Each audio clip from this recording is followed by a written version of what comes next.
Welcome to 𝗧𝗏. Those who are prepared the Gurukula Residential Lecturer Post Competitive Written Exam, all of you welcome. Today we are going to discuss Political Science paper 2nd. In this subject we are going to discuss elaborately political science theory, political science thought, political socialization. Next, ending points, basic points, and administrative system in local government, state government. Okay. Now over to, I am Dr. Janaki Reddy, Assistant Professor of Nizam College. Next, co-presenter Dr. Vasundhara Devi, Assistant Professor of Political Science, working at Andhra Mahila Sabha, Usmania University. Over to Madam. Welcome to 𝗧𝗏. I thank 𝗧𝗏 for giving this opportunity. Now I am going to explain political science basics. What are the basics are there in political science? Political science is one of the social sciences subject. To know what is family, what is society, what is state, what is government, we can understand all these basic concepts by studying the subject to political science. One of the greatest political philosopher, Aristotle, and who is called as a father of political science. In other words to say, he is one of the greatest Greek political philosopher and who explains everything about political science. And particularly in the basic concepts, we can understand what are rights, who are political philosophers, what is constitution, what are international organizations, what are political rights, and you can get vast knowledge by studying this subject. As well as, and what is state, how state has formed, what are the main elements of the state, what are the main organs of the government, legislative, executive and judicial. And we can learn different theories, divine origin theory, social contract theory, evolutionary theory or historical theory. So these theories explains how state came into existence, what are the main functions of the state, and in this basic concepts, what are the main functions of ancient state, what are the major functions of the medieval state, what are the powers and functions of the modern state also we can understand.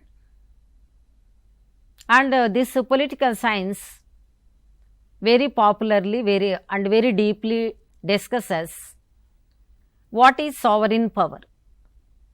And sovereign power is nothing but suprana's power, highest power, supreme power. State only exercise this power. And what is sovereign power? What is internal sovereign power? What is external sovereign power? And a state only can enjoy and exercise the sovereign power, and whatever the powers are exercised by the state inside the country, that is called as the internal sovereign power. Externally also state have freedom, because an independent state only have the sovereign power, an independent state only exercise the sovereign power. Internally that state enjoys the sovereign power, as well as externally also, which has the freedom to maintain any kind of relations with any country of the world. The lesson sovereignty, there are various definitions, and what is the sovereign power we can learn from 𝗳𝗏 to later political philosophers explained about sovereignty. What are the various types of sovereignty, and what is sovereign power, and particularly in the modern state, how states are enjoying and exercising sovereign power. There are different criticisms are also there. Really, the state is enjoying, exercising the sovereign power, or is there any limitations to the sovereign power? There are different criticisms which the power is exercised by the state. Then coming to the power also, what is power? And power is nothing but attracting the people. The power is also enjoyed by the state. Various kinds of powers are there, like physical power, military power, religious power, media power, and political power. Among all these powers, political power is more powerful. Then we can learn what is nation.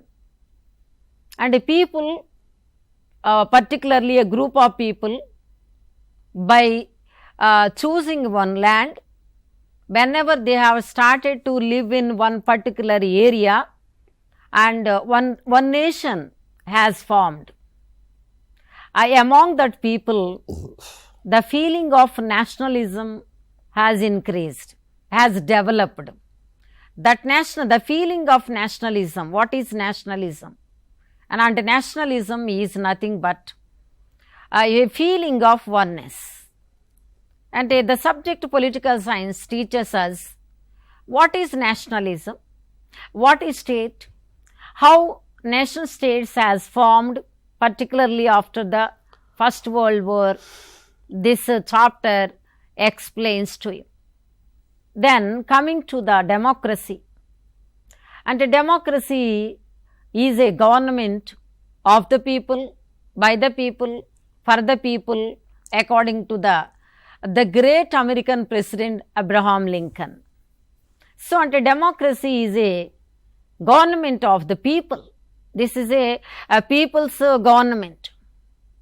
So, in the democratic lesson, and we can learn what are the features, main features of democracy, what are the powers and functions of the democracy, and what are the types of democracy. And a direct democracy is there, indirect democracy is also there, and whatever the democracy in India we have, that is called as a indirect democracy. And whatever the direct democracy is there, that is exercised direct democracy which was there in Switzerland. And people directly can elect the political leaders or representatives by electing them directly, that is called as a direct democracy. Indirect democracy, India is one of the popular biggest democracy in the world. So, we are practicing indirect democracy by using the right to vote. So, and particularly election commission, by conducting the elections for every 5 years, we are practicing one electoral system and implementing the democracy, and we can understand what is the meaning of democracy, what are the definitions of democracy, what are the definitions of democracy, what are the types of democracy, what are the powers and functions of the democracy, and particularly in democracy, people's participation should be there. And this is about the democracy.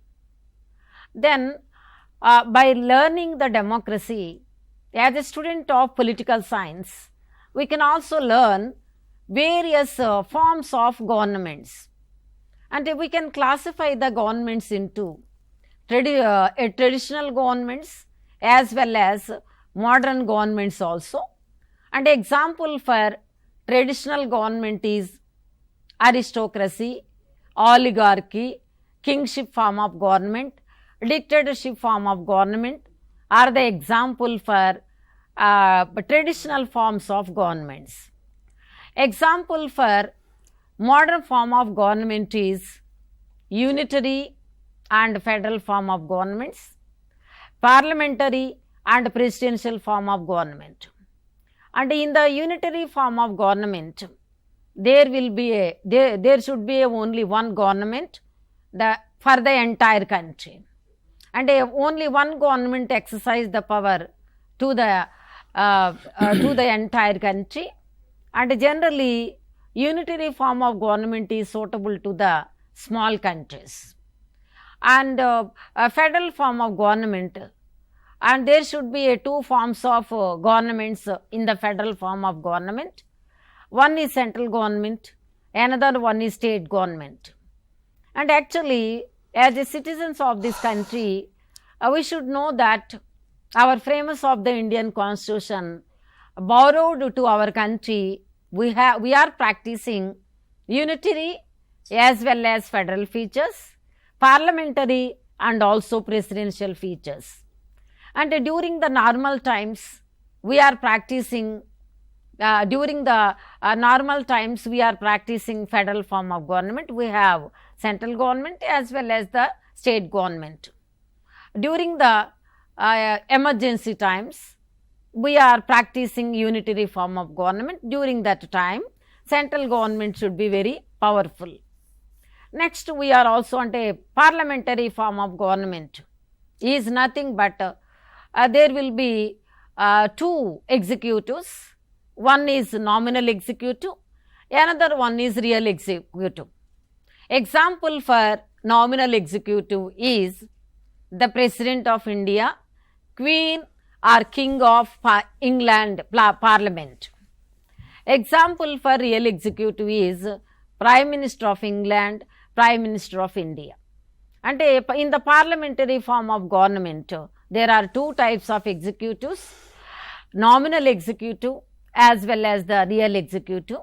We are also practicing parliamentary form of government. Then presidential form of government. In this learn, we can exercise powers and functions of the president. Example for presidential form of government is USA. Now, I am over into Janaki Ram garu to explain about political theory. Okay, thank you, ma'am. Political theory, political ideologies. Please, political ideology, in the subject we are going to learn liberalism. What is liberalism? Yes, what is liberalism? You have to learn on liberty, a famous book written by John Stuart Mill. It belongs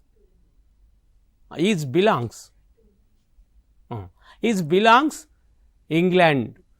Next, John Locke is also political science philosopher of England.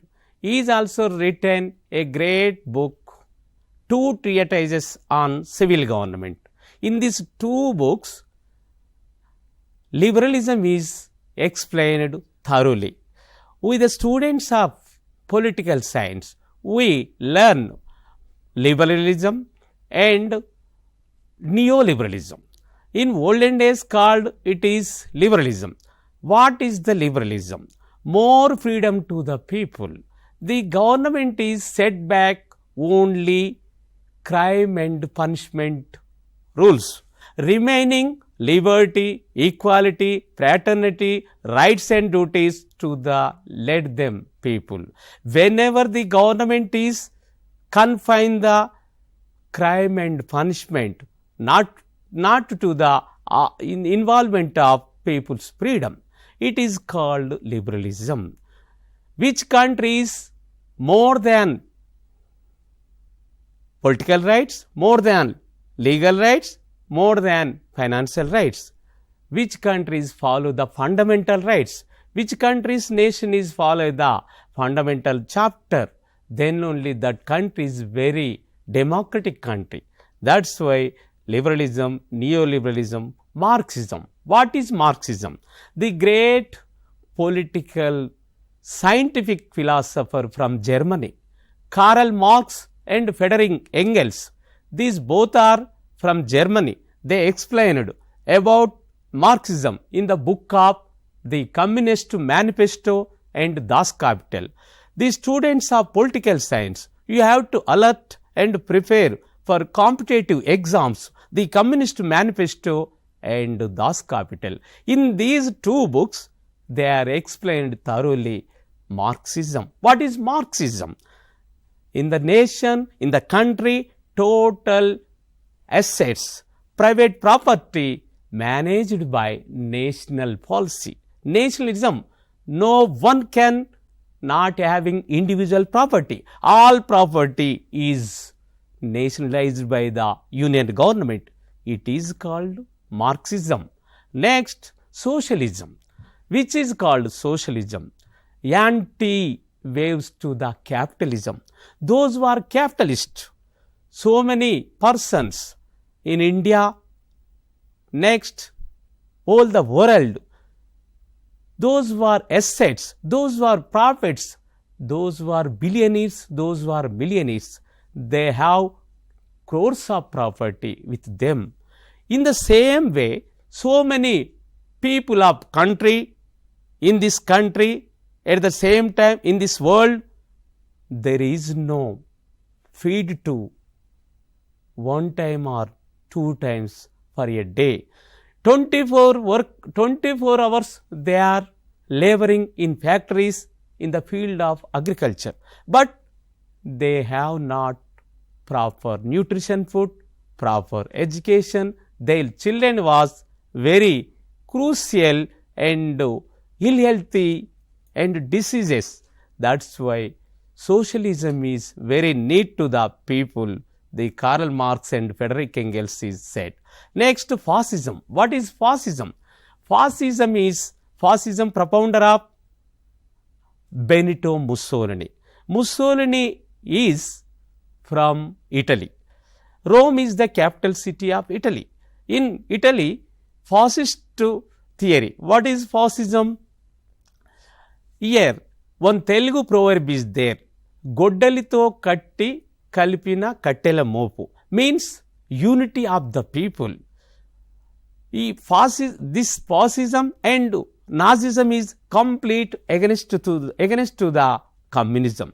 Communism is different to the fascism and Nazism. Okay. Next, rule of ideology. Here what going on? Rule of ideology and end of ideology. What is ideology? So many theories are there. In that theories, so many liberalism, next fascism, Nazism, democratism, so many ideologies there in the context of political science. We are aware, the students of political science. That's why we prefer the ideology. Next, nationalism. What is nationalism? What is internationalism? We the people of India. We the people of India. I am a citizen of India. I am our patriotism. Nationalism means patriotism. Our kabaddi team and cricket team, football team in Olympics, Indian national flag. Whenever the Indian national flag in the highest place, we are got any gold medals and bronze medals, our nationalities show at the world stage level. That's why we call nationalism. Every citizen of India, I am a Indian, I am the citizen of India. That's why every person. Our Prime Minister Modi is at the stages of world, any platform in the world, our nationalities in the highest rate. You have to see our so many previous Prime Ministers also, nationality and nationalism see the highest range. In the same way, internationalism. What is internationalism? All countries, UNO, the United Nations organizations. This is the international organization. In that, 198 countries are membership countries. When the international organization, the UNO, established 24th October 1945. The international organizations are, so many are there. ILO, International Labour Organization, ICJ, International Court of Justice, Food and Agriculture Organization, like that, nationalism and internationalism. Political science students with the responsibility, with the students of the political science will learn not only nationalism but also internationalism, not only political thought, political theory, different organs of the subject is there. That is why theories of development. What is the development theory? What is the Marxian theory? What is the liberal and Gandhian theory? You know very well, already spoke out what liberalism and development theory, which is against those who the laborer to the developed their livelihood, minimum needs of the laborer. There is no need to fulfill the laborer. What is development is going on in this way, political context or economical context or social context. So many eradications are there. When we are the social evils, we are going to eradicate these kind of evils, then only we social development and political development. Next, economical development is we are going to fulfill our union government and state government, local governments. In the same way, next, Gandhian theory. You know very well, our father of the nation, Mohandas Karamchand Gandhi, M.K. Gandhi, what he said, ahimsa, non-violence, ahimsa and non-violence, these two weapons of the Mohandas Karamchand Gandhi. He called the Indians when before independence, the movement is led by Mohandas Karamchand Gandhi. That is why he always called our Indian nation people Mahatma Gandhi. In political science, another important subject, political thought. Political thought we can classify into Western political thought or Western political philosophy, Indian political thought and Indian political philosophy. And whatever the philosophical ideas explained by Western political philosophers is called as a Western political philosophy or Western political thought. And whatever the philosophy is explained by Indian political thinkers, that philosophy is called as Indian political philosophy. Then, and in introducing the political thought, in dividing the political thought into Western political thought or Indian political thought, in this subject we are going to learn who are Western political philosophers, what are their ideas, what is their ideology, what is their political philosophy.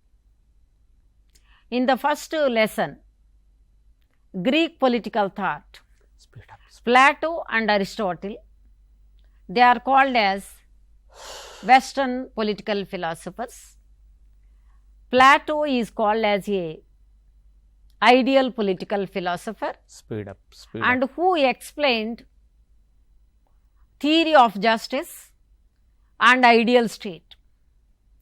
In theory of justice, Thrasymachus, Polemarchus, and before explaining his ideas on justice, Plato, who studied about what Polemarchus, Thrasymachus they have explained.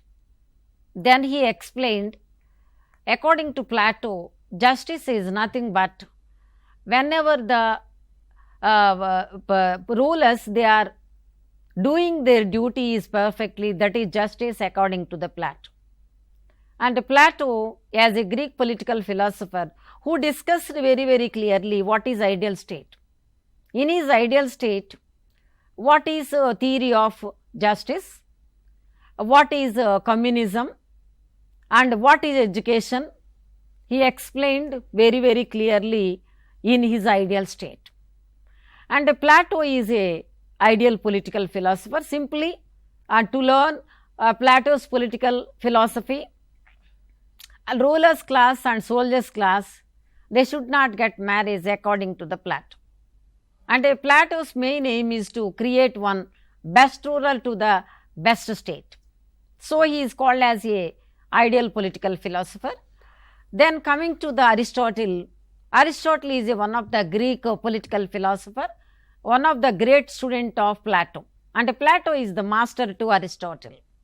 Aristotle's famous book is Politics.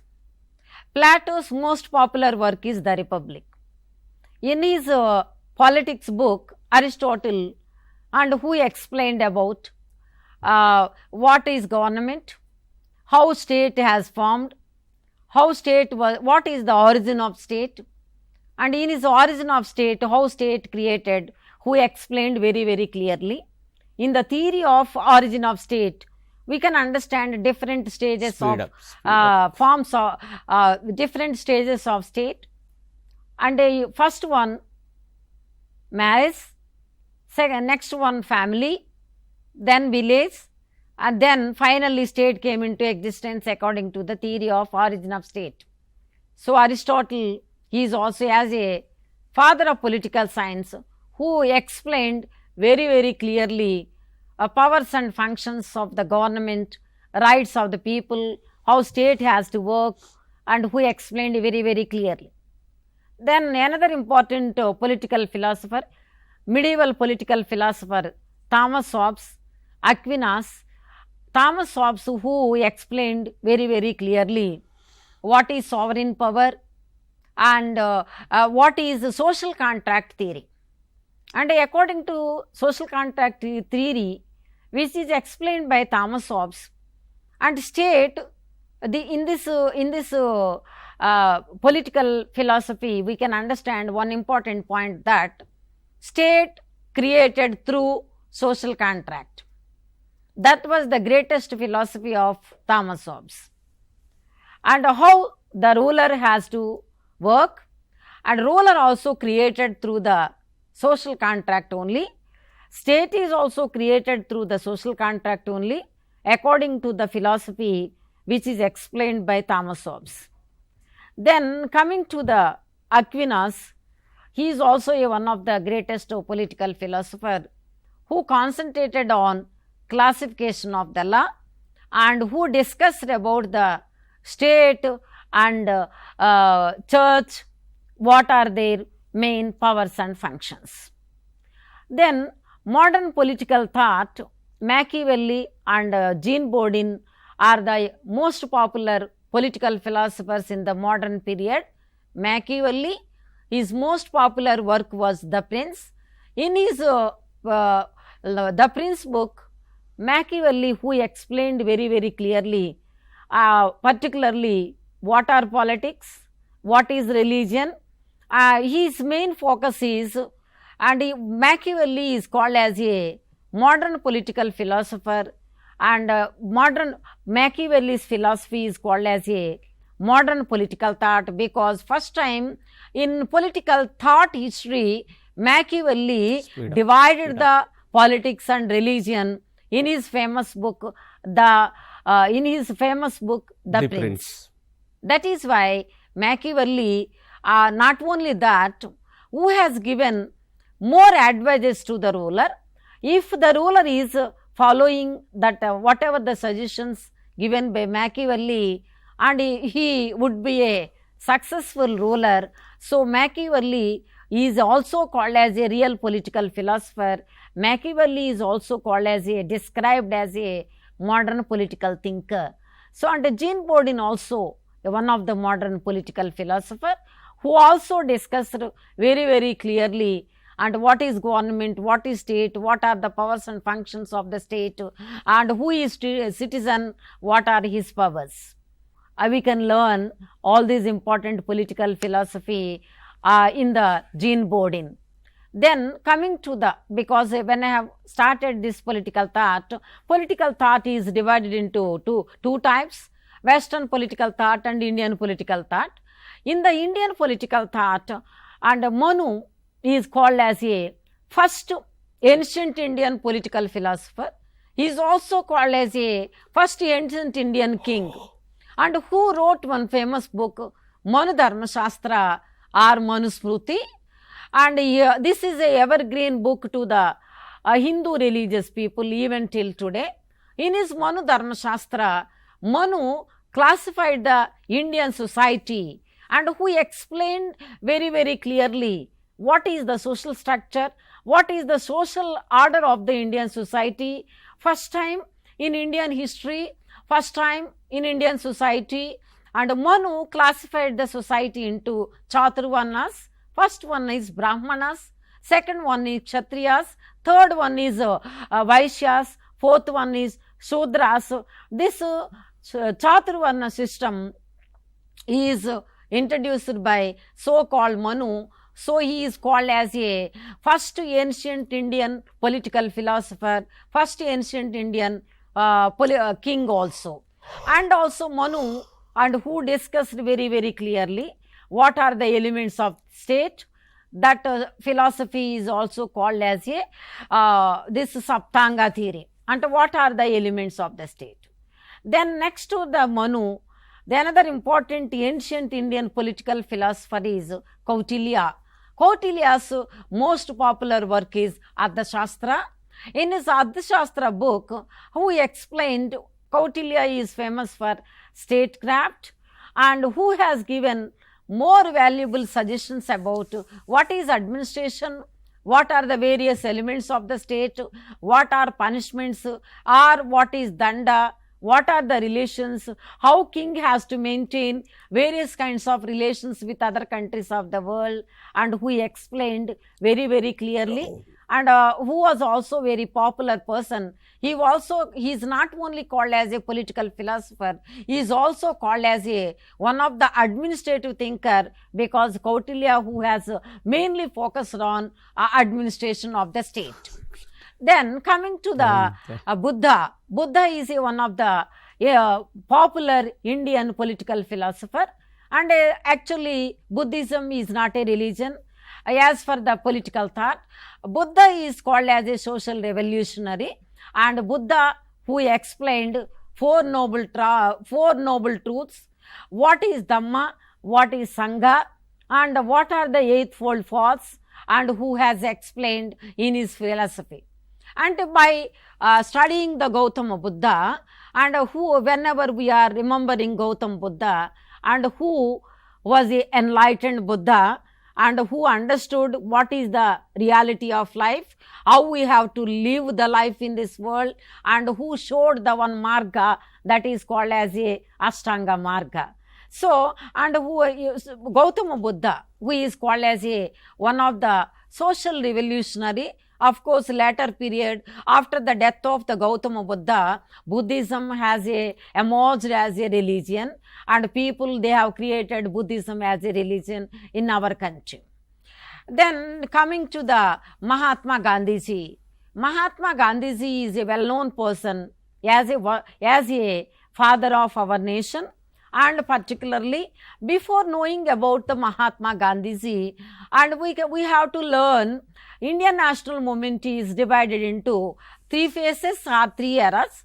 First one is called as a moderates era, from 1885 to 1905 period. Highly educated Indians, they have played very important role to fight against the Britishers. Then 1905 to 1920 extremist era. In this era, and people Bal Gangadhar Tilak or Bal Gangadhar Tilak, Bipin Chandra Pal, who played very, very important role and used violent methods to fight against the Britishers. Third era in Indian national movement is very popular for non-violence, because one of the greatest hero entered into the Indian national movement. That greatest hero is nothing but Mohandas Karamchand Gandhi. He is a father of our country, and who used one weapon to fight against the Britishers. That weapon is called as a non-violent. So on the basis of the, and whenever we are learning about the Mahatma Gandhiji, immediately we can learn non-violence. What is non-violence? What is truth? What is satyagraha? In Indian political philosophy, and Mahatma Gandhiji, and who practiced in his life non-violence as a one of the weapon and to fight against the Britishers, and finally India got independence under the greatest leadership of Mahatma Gandhiji. Whatever the political philosophy which is explained by Mahatma Gandhiji is a evergreen political philosophy till today. Then coming to the Mahatma Jyotirao Phule, and who is also one of the called as a social revolutionary, and who spoke about the caste system in our country, and who also fought to remove the caste system in our country. Both Jyotirao Phule as well as Mahatma Gandhiji, they are also called as the most popular social revolutionary in Indian society. And because particularly whenever we are talking about the Dr. B.R. Ambedkar, who is called as the greatest framers of the Indian Constitution, and who wrote one famous book, Annihilation of the Caste, and till his death, Dr. B.R. Ambedkar is, whenever we are talking about the Dr. B.R. Ambedkar, he is also recognized as one of the greatest Indian political philosopher, as well as the one of the framer of the Indian Constitution, or father of the Indian Constitution. And his main philosophy is to fight against the caste system, and according, because Dr. B.R. Ambedkar, who was born in lower caste and who faced a number of problems, so finally till his death, who decided to fight against the caste system. In the view of the Dr. B.R. Ambedkar, there is one of the major hurdle to the backwardness of India. One of the major hurdle is Indian caste system. If we remove that caste system, automatically equal society can be established in Indian society. So that is by Dr. B.R. Ambedkar through the constitution and tried to give equal opportunity to all the Indians in education, employment and politics. So Dr. B.R. Ambedkar also, and who fought till his death and to implement whatever he believed, and believed in democracy, believed in equality, believed in justice, and he believed in liberty. That is the philosophy of Dr. B.R. Ambedkar. Now I am handovering to Janaki Ram garu to explain comparative government and politics. Comparative government and politics, very, very interesting subject. You have known the American political scientists, those who are Gabriel Almond, David Easton, David Truman. These are the Charles Merriam, Sir Arthur Bentley. These are the main pillars of the modern political analysis, public policy, political sociology, political economy. That's why the students of political science, we aware of this modern political science also. Not only traditional political science, but also we have learned in competitive exams modern political analysis, political sociology and political economy, public policy. Okay, now we are going to throw which subject, which paper now? Meaning, evolution, nature, scope and approaches. Why? Because we learn what is the meaning of comparative government and politics. Please listen here. Comparative government means defined as a study of patterns of national government. National government is the capacity to foreign governments. What is foreign governments? We are going to discuss implied mostly world governments. Defined as the patterns of national government is the contemporary government. Please, contemporary governments, yes, contemporary governments efficiency. For example, we have to see as a parliamentary type of government and presidential form of government. We compare these two governments. In India, which government is going on? Parliamentary type of government. In USA, which type of government is going on? Presidential form of government. The people of USA, who are the beneficiaries? The merits and demerits of presidential form of government. In India, the people enjoying the power of the people. Why? Because this is the parliamentary form of government. Constitutionalism, Western and non-Western. Constitutionalism is in UK and British. Constitutional experience has great importance for the world because the British constitutionalism has been what? No, imitated by many countries. Not only India, Canada, Australia, so many countries are following the Britain. Why? British parliamentary form of government is mother of world parliamentary form of governments. That's why imitate the Canada, Australia, India, all other governments to the Britain. Party system. What is going on? Party system and pressure groups. Power, authority and legitimacy. According to 𝗧𝗦𝗔𝗧, yes, power is the capacity to impose. Power is the capacity to impose one's will on others. Yes, authority. Sanction of right to force. Though the powerful person may not accept it in the common way. Legitimacy. After French Revolution, what is going on in the world? In the year 1789, in the month of July, the question was raised as who was the rightful heir to the monarchy and whether monarchy was a legitimate rule or illegitimate rule. Political sociology. Political sociology is also a great subject in the field of political science. The students of political science, we aware of it. Political modernization. According to S.P. Huntington in his book Political Order in Changing Societies, modernization is a comprehensive and all-encompassing process involving changing the all aspects of human thought and mind. In the same manner, political elites. The elite, English word literally means what is meant by elite. This is the superior. In which item superior? In which way superior? Political communication refers to all the procedures and processes by which one mind affect another.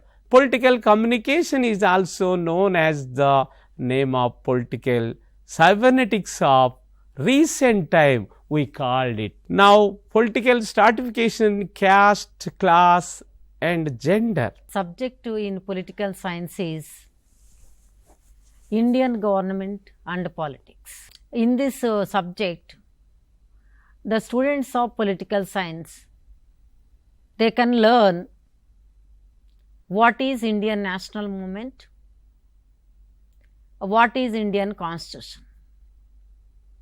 And when I have explained Mahatma Gandhiji,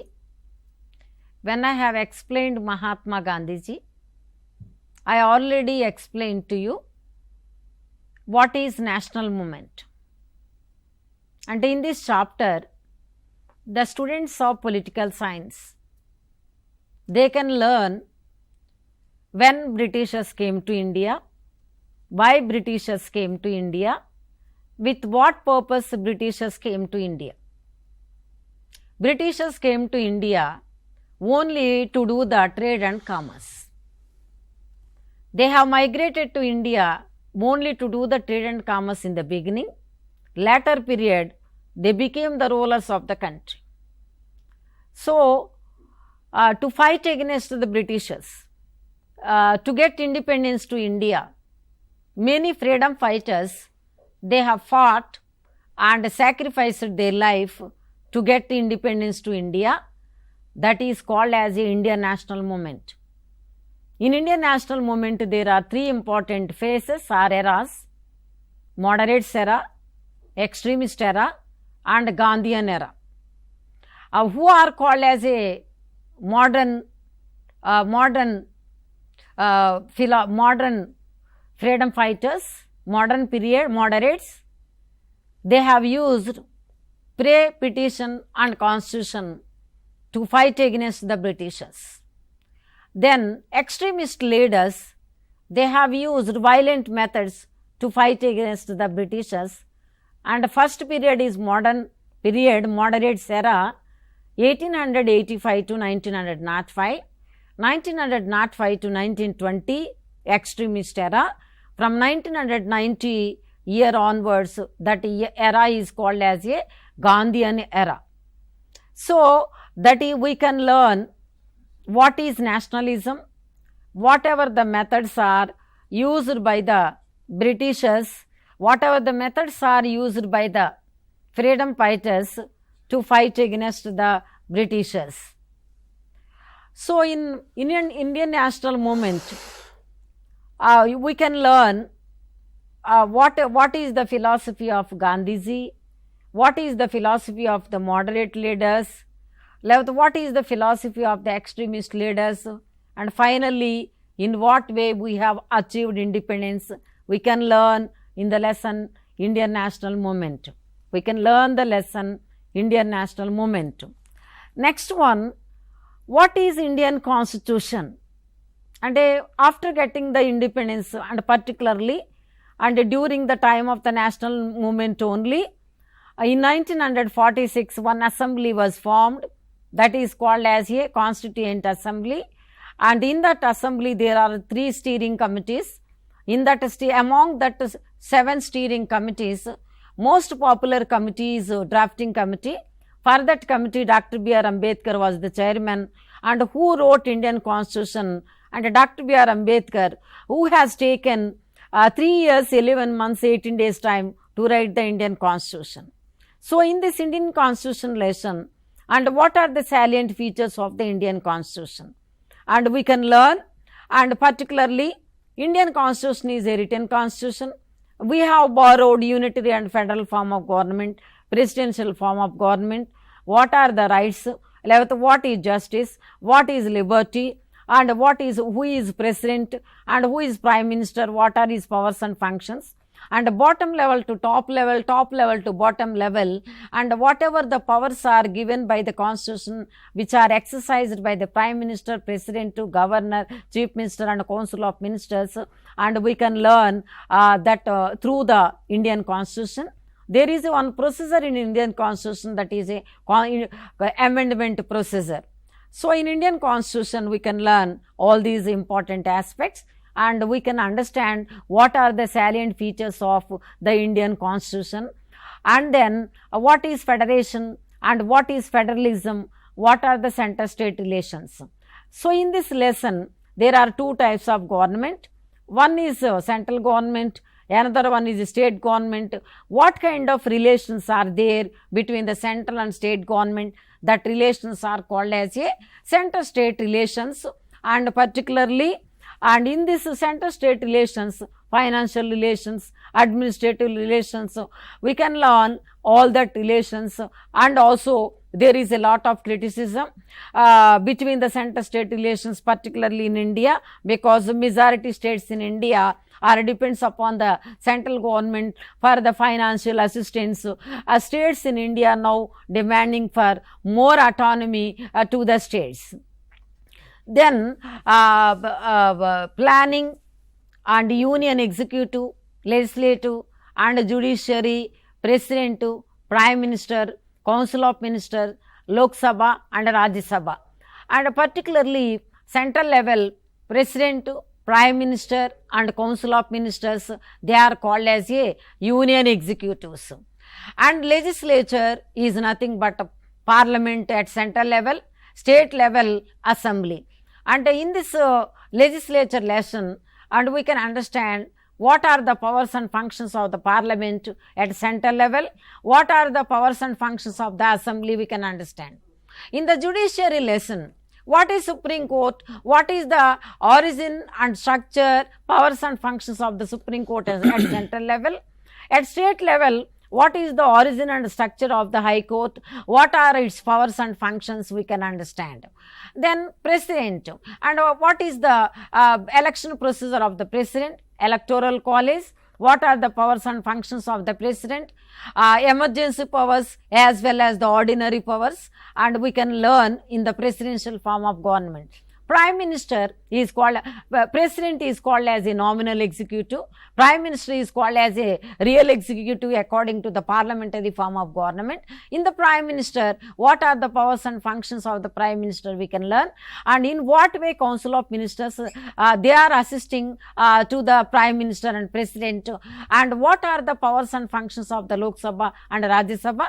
And Lok Sabha is called as a people's house, Rajya Sabha is also called as a state, the state house, and both are working for the welfare of the country. And President and Prime Minister, they are the members of the Lok Sabha, and Rajya Sabha is representing the states, Lok Sabha is representing the people. And what is Supreme Court, what are the powers and functions, what is judicial power, we can understand in this lesson. And judicial, according to the judicial power, and Supreme Court, and which can explain, and if the central government or state government, if they are working against the constitution, and they can give the order according to the judicial review, it is one of the special power of the Supreme Court which is exercised by the Supreme Court in our country. Then what are the next lesson, contemporary socio-parliamentary movement. What are the various movements are there in our country? Peasant movement, and even in our country peasants, they have revoluted and demanded for various problems, and because with the peasant situation in our country is very poor now in our country, and peasant revolution also very popular. They fought to get their rights, that is called as a peasants movement. Then coming to the Dalit movement, because in a national bread, lower caste people also, they are asking and demanding for their equal share as a result, because of there is extreme inequality in Indian society. And through the Dalit movement, particularly lower caste people, they have agitated, they are agitating and demanding for their rights. Tribal movement, because tribal people also, they are living very miserable and poor life now, and through the constitution they got education, employment, but still they are very backward. As a result, tribal people, they also started movement to get equal rights, so to get equality, to get justice among their race. Backward people, environmental studies, and in this lesson, and we can learn what is environment, what is regional movement, what are the other regional movements, we can understand. And all these movements have created lot of socio-economic and political awareness. And separately in political science, as a student of political science, we can learn different kinds of movement. We can get socio-economic and political awareness. Not only that, what is injustice, what is inequality. By learning these movements, students of political science, they can get vast knowledge.